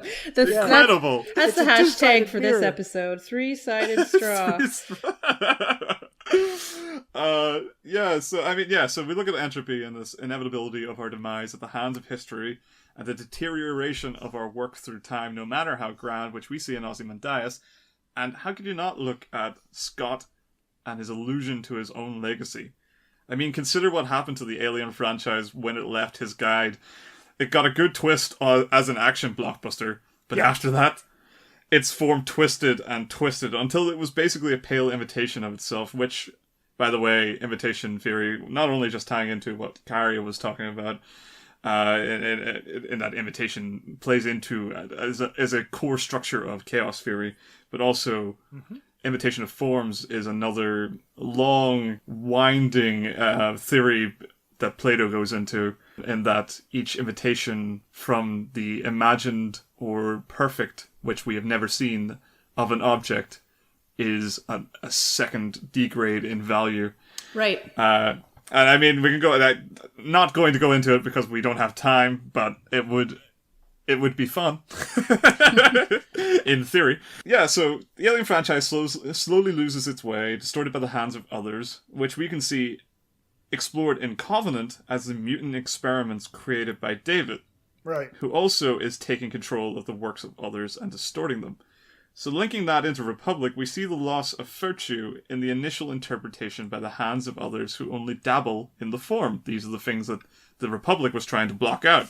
And here, Scott singles out the artist, whose reckless handling of the series has caused it to lose its original intention, either as a weapon of fear or at least as a work of artistic intention like the original. Interestingly, though, you can compound this by playing out Ridley's role in the story. And here I kind of want to break Ridley Scott into 3 versions of himself. The 3 elements of Ridley Scott I want to break down into is legacy, influence, and present day. And here we can consider the 3 elements that those are portrayed as. One is Peter Wayland, as Jason was going into, David's creator. And while you seen him, it was as the mortal Ridley, was that correct? Yes, that's right. Yeah, so I mean, while you were saying he was the mortal, it's interesting because I seen him as the version of Scott that is Scott's influence. And we see that because he, in this case, is David's creator. He imbues in him the artistic vision and purpose that causes him to distort the message entirely and ultimately work against unworthy humanity. And perhaps we can see this as Scott's influence on future generations, who would then distort his work. But then, of course, we can go further than that and look at maybe Scott the legacy. And in this case, I think Scott sees himself also as the engineer. And I'm not just saying him, but the entire crew of human beings that worked on the original Alien. Because this is the legacy of the many. And to see them all utterly destroyed at the hands of David... I thought was a fantastic image, and it was interesting to see that the engineers ultimately undone by David, destroyed by their own twisted creation. It's perhaps a little melodramatic, but note that the weapon also destroys their city. Their collection of work aside from the weapon has been collapsed, so it doesn't just affect the people who worked on the original Alien, but all of their collective franchises are a little bit tarred by their association to Alien, and I think maybe Scott feels a little bit that way. Because, other than him being dragged back into facing the Alien franchise, of all the franchises he chooses to come back to, it's the one that broke through first. To think about how then the series, how the fans drag him back in, or have always claimed for him to back, and then how they abuse him on his return. Oh, yeah. I mean, you can understand why he might be going, maybe... Delving into this monster again was maybe a little bit of a mistake, but it's not my fault. David blew it up. I wouldn't have been in this position if people didn't make Aliens vs. Predator Requiem. Good That's point. Funny. So Scott be bemoaning his shackles to the franchise? But that's where modern Scott kind of comes in, who I want to posit as Walter. And here we can see Ridley Scott's sense of duty to the franchise. I like that. Yeah. So yeah, and by drawing a utilitarian view on vision and art into essentially the cyclic story that is Alien, Scott gives us the most pessimistic Alien story yet. We see it in the end that not only David wins, but with the alien frozen and stored away, he moves on to new experiments and nearly limitless resources, creating the impression that the Alien franchise will continue to forever be abused at the hands of others and warped into shapes still unknown. And under that light, I mean, look at the final scene of that endless cargo bay of humans in pods. I mean, that is haunting. It is. It is yeah, that's true. So here's modern Scott as Walter, as the defeated soul. We can see also the extension of Scott's guilt as a surrogate for the perceived sense of duty he upholds for the series. His ultimate defeat at the hands of David after a struggle suggesting that perhaps even Scott's attempts to reclaim the series under the guise of creative invigoration, thus the duplicity of David, and his inevitable death shows his pessimism to the future of the franchise and the losing war that is preserving the great works of a person from the hands of the future idealists. And that's where we tie into Ozymandias. You see here that from this reading of it, it's so futile to have a legacy, because in the end, it's always going to be sand. And this is I choose to see Covenant as Scott reinterpreting his initial faith in the series that he brought with Prometheus, and then bashing it in the head and saying, "What was I thinking?" Oh God, man, that's fucking bleak. It is. It really is. But I think it ties really into what you were saying, Jason, about mortality. He's taken all of these into account, and he's seen just the most desolate image of defeat. Because ultimately, you can't control the works of others tampering with your stuff. I mean, we live in remake culture now. Wait till you see 20 years from now, 100 years from now, 1,000 years from now. We only had so many Greek stories to tell. Wait until they get a hold of all the reimaginings of Greek stories with the Marvel universe. Wait until we start telling Frankenstein 2, the re-Frankensteining of, we basically did that because Prometheus, the modern Prometheus, was Frankenstein. That was the name of the book. Yeah, that's true. I would say, though, just to push back a little bit, I love your theory. I like the idea that there's a side of Ridley Scott that's performing his duty to the rest of us, I guess, to create more Alien movies. But I would say that I just don't believe that a person could approach a project with so much vigor and clear love that he has for this project if really what he wanted to say is, I am super bummed about everything that happened with Alien and I just want to escape it.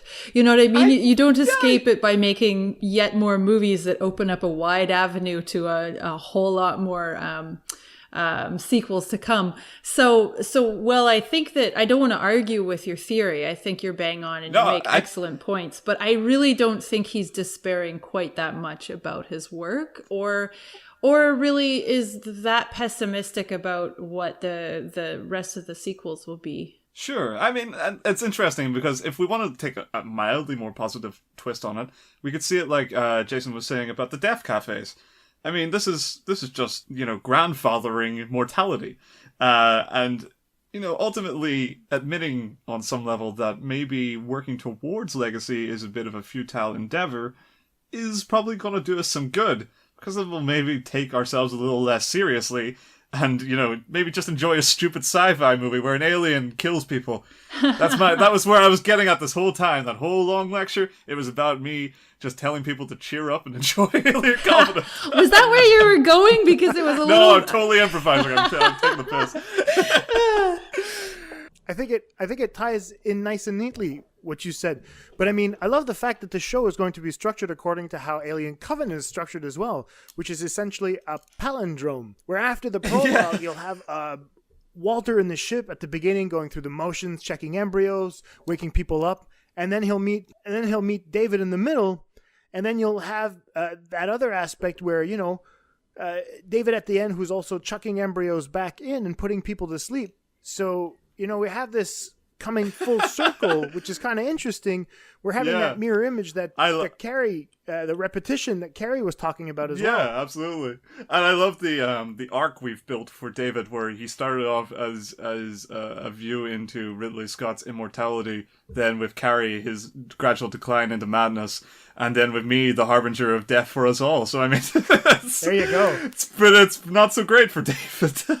No, I think that if I were to choose, I mean, even though this is how I read the film, I would personally say that the nature of storytelling is that we are iterative. As much as Plato would have liked the idea of us maintaining some form of purity on society and how we interpret arts and how we look at things, the idea is ultimately we gain a lot from iterating. And that from passing on stories and retelling stories and reshaping stories to what is essential and necessary, and that's kind of what a postmodern society would be like. We essentially continually evolve slowly but surely through our means of retelling stories, and that's why I've never been against, if we want to take a cinematic look at things, I've never been against the remake culture, because for all the crap that we get, and we do get a lot of crap, there's going to be one really good one somewhere along the lines. Yeah. And if I'll posit one, Alien Covenant is a perfectly fine remake of Alien. It's not a one-to-one remake, but it's a reinterpretation of the original source material with updated views, and ultimately Ridley recontextualizing his original legacy and works into something in this shape and form that basically says, my legacy isn't all it's cracked up to be. That's fascinating and interesting, and something that is useful to make a story with, even if we use the same beats of the original. So, I mean, we already have proof in the pudding. This is good. And so I choose to be an optimist about legacy, even if I also totally understand that it is a self-defeating endeavor. Completely agree with you. I'm just like you. I'll be like Elizabeth Shaw.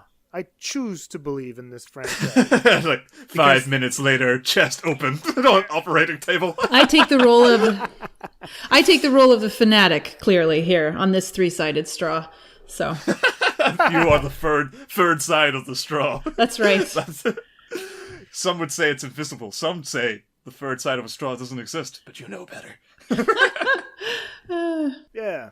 I wanted to just quickly do two things. There's something I wanted to address before closing out, and I wanted to alleviate the discussion a little. Wait off this pessimism a little. What we really enjoyed. Exactly. What we really enjoyed about the film. But before we get to that, I wanted to address what people are calling stupid actions by stupid characters that plague the Alien franchise. And I want to go back to what I was reading, according to Becker again. There's a chapter in his book that I read that's called The Failures of Heroism, in which he explains Freud's theories of group psychology. Freud detailed that in groups, adults became children again, and that the leader essentially took the place of the parental figure. Each individual in the group therefore no longer thought for themselves, so abandoning their egos to the leaders, establishing an inferior power to superior power dynamic. Because group dynamic and power is established by the leader, the group fears less because they believe they have the superior, albeit omnipotent, powers of the leader. As a result, groups may come off as stupid because in times of terror they fail to see that the leader's powers are an illusion. Becker states, quote, "The real world is too terrible to admit. It tells man that he is a small, trembling animal who will decay and die. Illusion changes all this, makes man seem important, vital to the universe, immortal in some way. The masses look to leaders to give them just the untruth that they need. The leader continues the illusion." And so I thought that was interesting whenever you look to the leaders in the Alien franchise. If we look at the leaders that die, you'll have Dallas in the first Alien that's gone, but no one gives Ripley the proper respect she deserves, and so they ultimately get into a lot of trouble. The same thing in Prometheus. The first thing that they do is they challenge Shaw and her beliefs, right? So the leaders have to maintain, and Holloway is the leader of the group, and he gets killed at the beginning, which sends everything into disarray as well. Now look at it again in Alien Covenant. James Franco's not even in the fucking movie. The leader's already gone. I was going to say they draw a more pointed attention to that very phenomenon in Alien Covenant because the James Franco character is removed right away, and so there's I totally forgot. Oh yeah, that's so true. Yeah, and so the guy that has to step in, he's a little nervous. His wife is like saying, "Hey, you can do this. People are looking up to you." But it goes exactly to what you read there, Jason. And then after he's removed, you even have Danny or Daniels stepping into the position at the end. So it's very conscious about the role of the leader and how people look to the leader and how effective is that really, right? Exactly. Absolutely. I love the idea that people are going to twist this to be how they interpret Ridley Scott as leader of Prometheus for the Alien franchise and the fans. And it's like, they were just leading us into a pit of despair. There is no legacy. It's futile. There you go. It's the pessimism. You didn't really put it back on a positive note, Jason. Well, shit. Yeah, you could apply it to Scott, but as I said before, I'm like Shaw. I choose to believe in this leader, and I think he's making all the right decisions right now. Yeah. I mean, he's definitely making incredibly interesting decisions. I'm willing to absolutely. I mean, the issue with these big franchises is that they draw such a wide berth of a crowd. If this were a small indie hit, we'd be taking our time to acknowledge that this is. And I think Carrie said it as well when if this didn't come under the name Alien or attached to the Alien franchise. 100%. We would take it a totally different direction and praise it. You would hear, I guarantee it, if somebody re-released this film to a small, collective audience that had seen Alien and named it something else and kind of swapped out the alien in it for something that looks almost exactly the same but just different enough, people would immediately praise it as the best thing since Alien. Yeah. Definitely. I mean, if we want to look at it, there is a key line in the fucking movie that could apply to the franchise, what you were talking about, Lee, especially, and it's David, who talks about humanity as a dying species that's grasping for resurrection. I mean, if that doesn't encapsulate the Alien franchise as a whole, I mean, that's what the point is. And I mean, if you have David, one of my favorite scenes in the movie is the sex scene in the shower at the end, where you'll have Scott kind of a little bit repurposing the Hitchcockian nature of it, Yeah. These old the tropes. Terrifying, there's that. But at the same time, you have David's quote coming to fruition, with the xenomorph basically cutting them short in their procreation. He's not allowing them to actually have sex. He's killing them in the process. Therefore, he's denying them the ability to give birth to a new human being. And I thought that scene was fucking cool. When you see that tail go up and she's like, what? It's basically saying, get the fuck away because you're next, And you have that thing come through the guy's mouth. I thought that was a brilliant sequence. Where he's like, no, this has to end. You guys are done. We're not allowing you to continue. That's a really good point. I will say that, while I, obviously appreciate a lot of the themes, I will say that some of them may be a little too on the nose. I would say the shower scene is probably one of them. Mm-hmm. One that it quite clearly addresses, less that it addresses so blatantly than it only finds a small window of time to work it in. Yeah, I get that. Rather than really explored. It feels kind of cheap. But it's not that it wasn't a good idea, just that it didn't get the time and attention it deserved, because there's definitely something there. I'd say the same for the David misquoting Ozymandias thing. I think that's an interesting and key part of his personality and his character. I think it's a really fascinating decision to have him be so... or to take the great works of others and misinterpret them, and that be indicative of his reckless nature as this creative monster. That's worked in at some point is fascinating. But to me, if he played too hard on his ability to recall classical music note for note, and know who did it and what year and so on. Mm-hmm. That there's this one oversight, and it's so pivotal in the story without really any setup. To me, felt rushed. Yeah, and I mean, there's little things like that. The film could have used a little less attachment to the tropes of Alien, because the film stands perfectly well as a solid sequel to Prometheus, which also did the same thing, probably structurally a little better and a little more compelling. But this film does more with the material than Prometheus, I would say. It's not a perfect rewatch to me, basically. But it's at the same time, I'm not here to debate it as a. I'm certainly not here to say it's a bad film. In fact, I think it's a really good film. I question its worth as a great film, but I certainly promote it as one of the later year experiments that was certainly worth seeing to the end. And I'm glad. I'm not too interested in seeing Scott go further, but if he finds an interesting way to continue on his introversion and of the Alien franchise, I absolutely all for it. I don't know where you could go really next that would not feel tedious regurgitating some of the material now in 2 films, but I feel like this was the perfect cap off for the series. I don't think we need the little filler bits between the actual chronology of the world itself, and nobody gives a shit really. But I feel that we got almost all we needed from this, and I think to push it one further might be a mistake. Oh, but he's going to, though. And there's going to be fans out there like me who are just happy to have more. And I mean, this movie exceeded my expectations in terms of its artistic and intellectual content. So if the next one is just, just kind of like Jurassic Park, it's like, okay, we threw the dinosaurs at you in this locale, now we're going to throw the dinosaurs at you in that locale, and that's really all there is to it. If it's just David coming down to Earth, loosing these xenomorphs onto Earth, and we get to see how that plays out, I'll be in that seat, I'll be there watching with my popcorn, and I will enjoy it. Yeah, well, true. If Scott feels like he would like to do his version of Aliens, I mean, I'd absolutely watch that. That sounds fucking brilliant.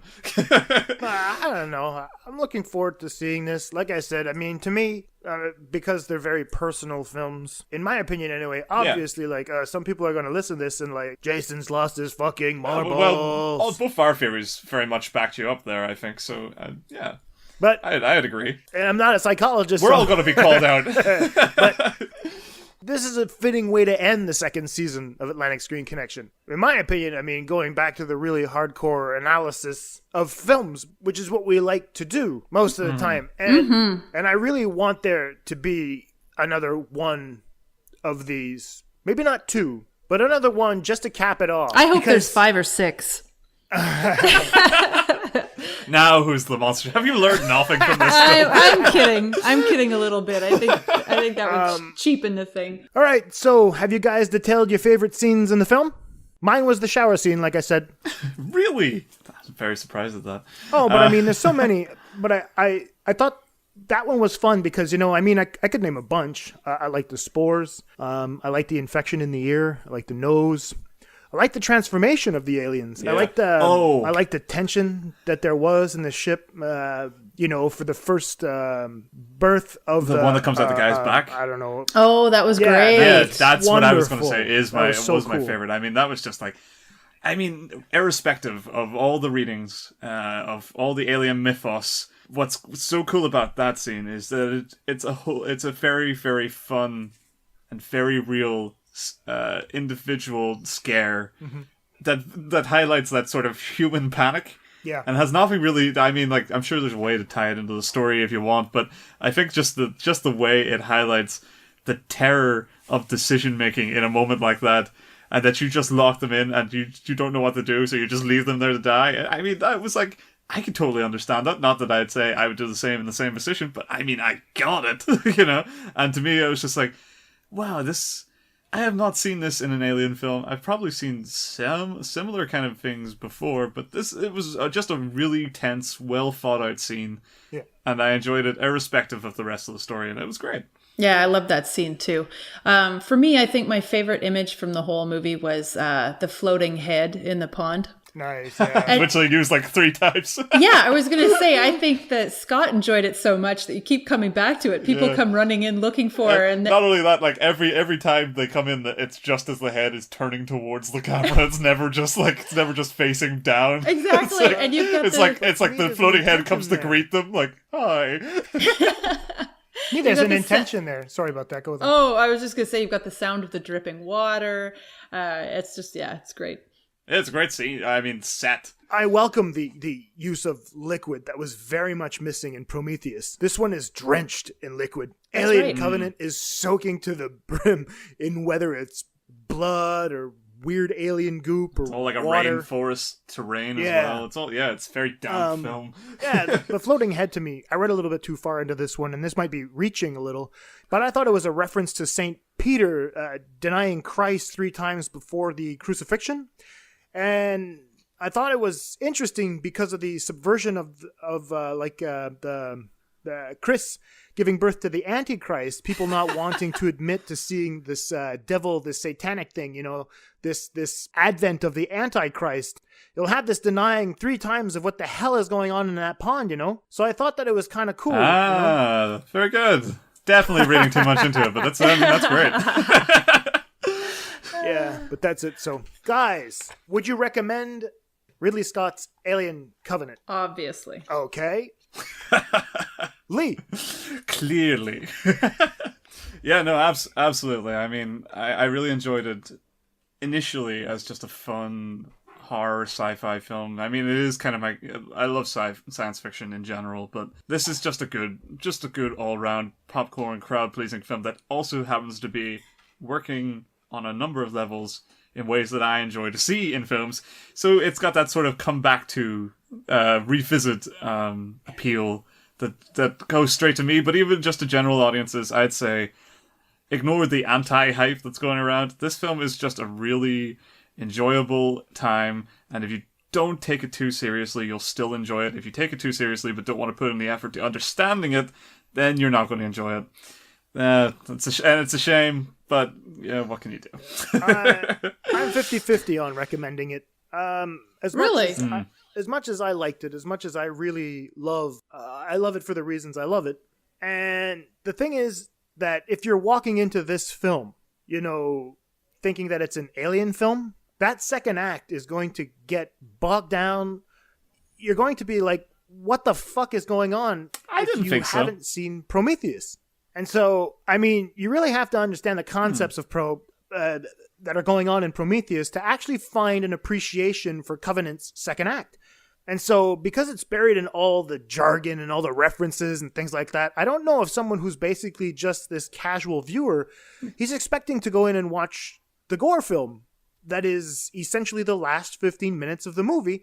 He might actually be really disappointed that, you'll have a little bit of gore in the first act, a little bit of gore in the third act, but then you'll have the whole destruction of the engineer's home planet.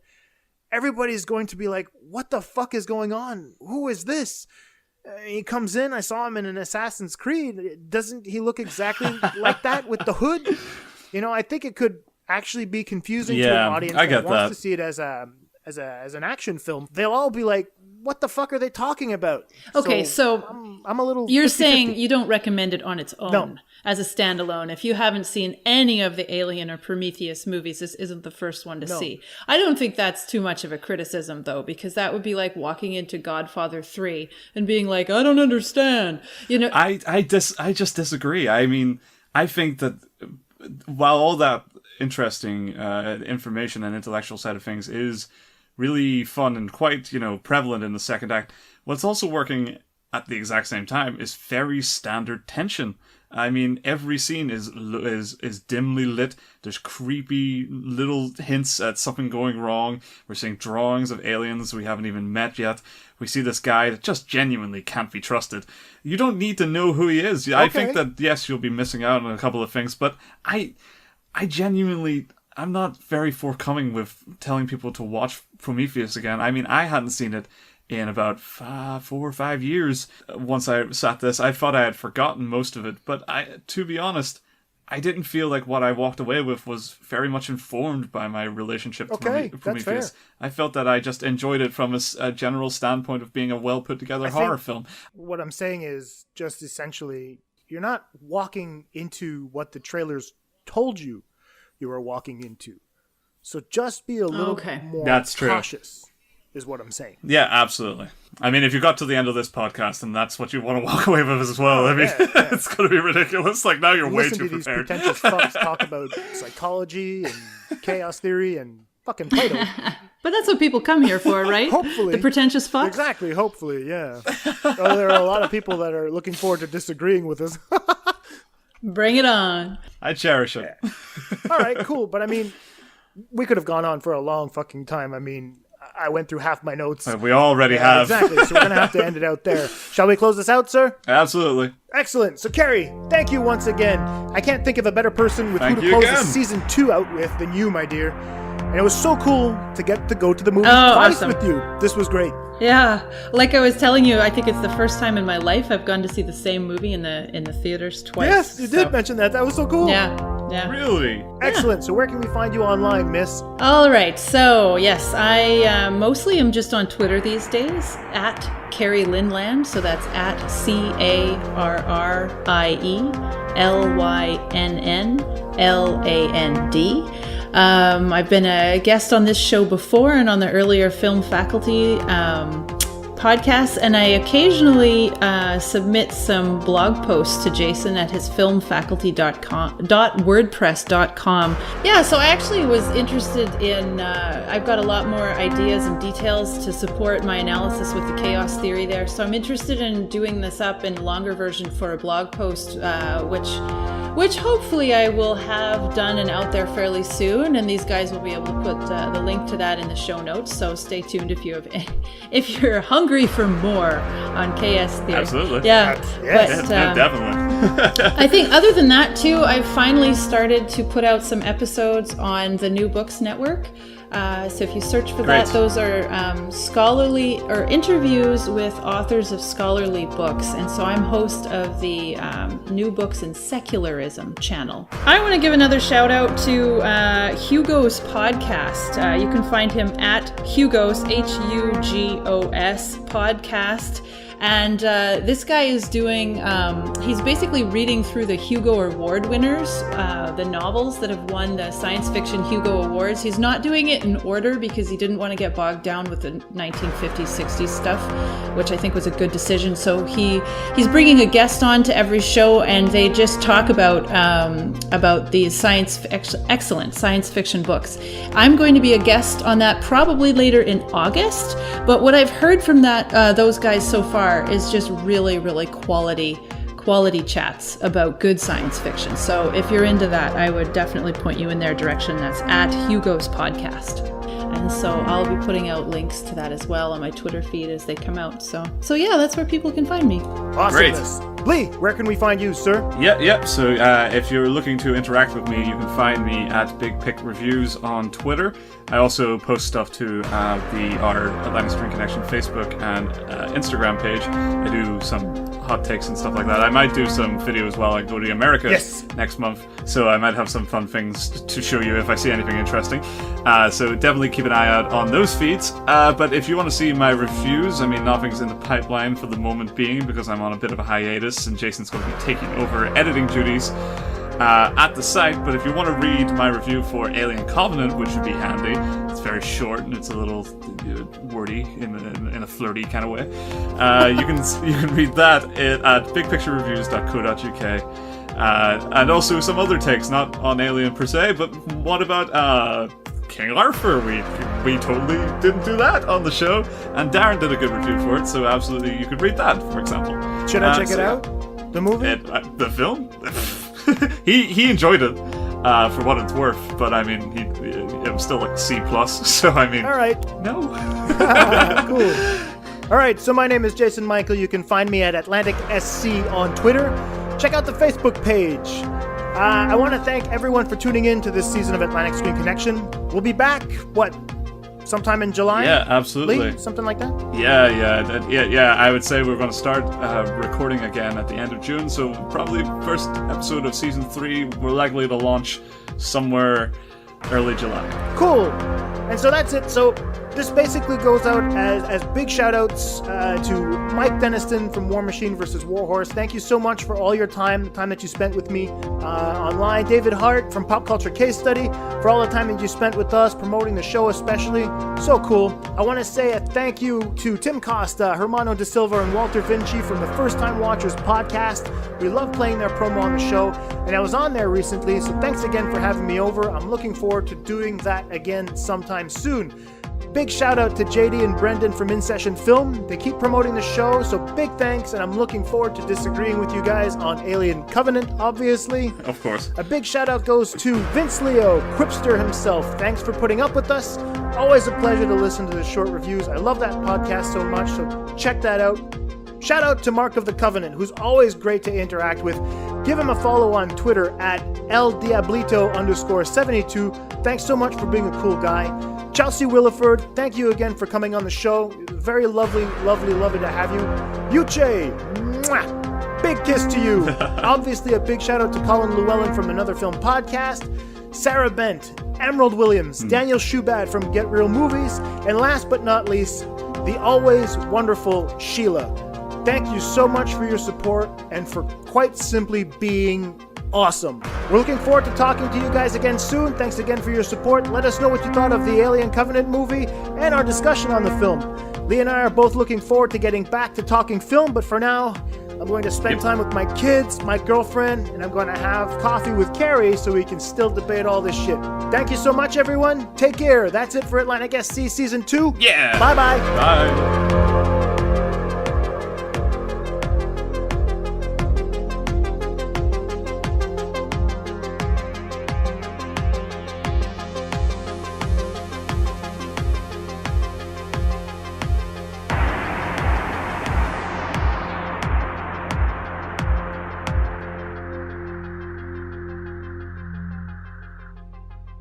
This conversation can serve no purpose anymore. Goodbye.